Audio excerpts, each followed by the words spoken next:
It was autumn on the island of Soda, and everyone was busy, all except Terrence the Tractor, who was dozing happily in the sun. I'm sorry to say he didn't doze for long. "Wake up, lad," called Farmer Finley. Terrence woke up with a start. Bless me, I haven't overslept, have I?" he asked. "Not at all," smiled the farmer. "But we've some deliveries to make to the village today, and I thought you might enjoy a day out." Terrence beamed broadly. "Oh, thank you, sir," he cheered. "That would be lovely." Terrence normally spent each day working hard in the fields. The chances of a day out were often few and far between. Before long, a trailer had been hitched to Terrence, and the little tractor trundled gleefully away.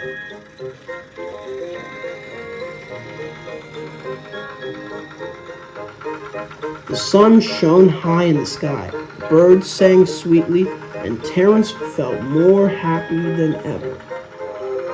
"It is nice to get out and about, especially on a day as grand as this," he chummed happily to himself.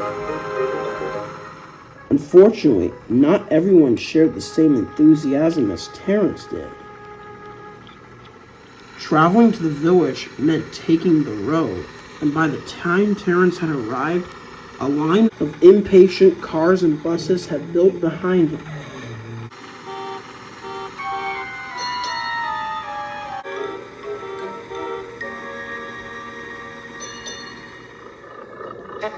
Even cheeky Birdie lost patience. "If you're going to be as slow as a snail, you best stay out of my way," he snapped. "I've already been delayed by roadworks, but this too? Thomas will never let me hear the end of it." And he sped off. Terrence could only chuckle. "Never mind," said Thomas. "Birdie's usually grumpy when he's in a hurry. He never meant to be hurtful." "There's nothing wrong with going slow," said Terrence. "Besides, I've not much of a choice, being a tractor and all." Despite this small hiccup, Terrence's spirits were still as high as a kite. The farmer was pleased too. "You've done well, lad. I'll just stop here for a cup of tea, then we can head back home." As he went to the store, Terrence sat happily, taking in the sights and sounds of bustling villages. Suddenly he spotted a familiar figure passing nearby. "Hello, Ted," he said. "Is something the matter?" Farmer Ted took a deep sigh. "Oh, yes it is, Terrence, me boy. I've only gone and had me chickens wander off last night." "Oh dear," sympathized Terrence. "How awful.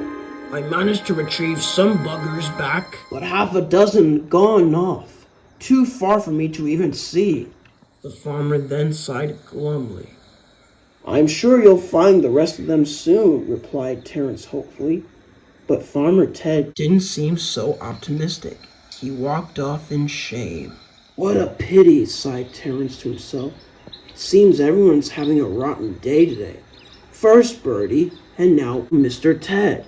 And here I was thinking it was such a nice day." Terrence was still lost in thought as he and the farmer were headed back for home. "Dear, oh dear, lad, do you not like your field now?" called the farmer, trying to lighten the mood. "Oh no, not at all," replied Terrence. "I was just thinking about poor Farmer Ted." "Oh yes, it is a shame that," murmured the farmer.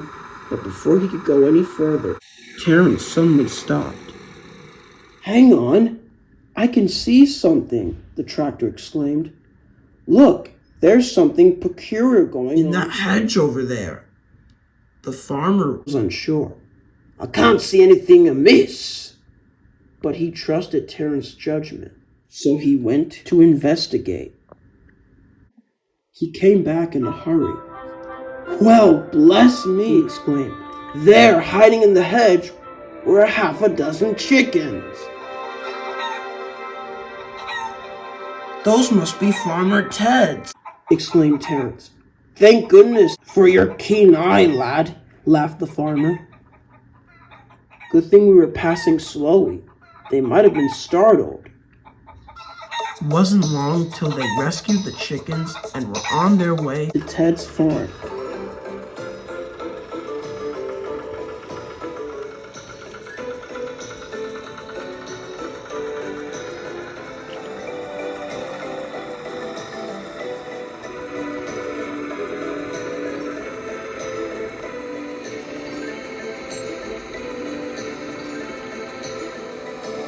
It wasn't long till they reached the farm.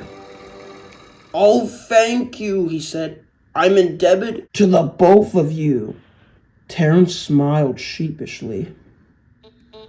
Amongst all the commotion, Bertie rode to a stop. Well, I never did, he murmured. You know, Bertie, said Terrence with a wink, sometimes it is best to go slowly. Bertie could only chuckle, and soon Terrence joined in, knowing he and the farmer had done a good day's work.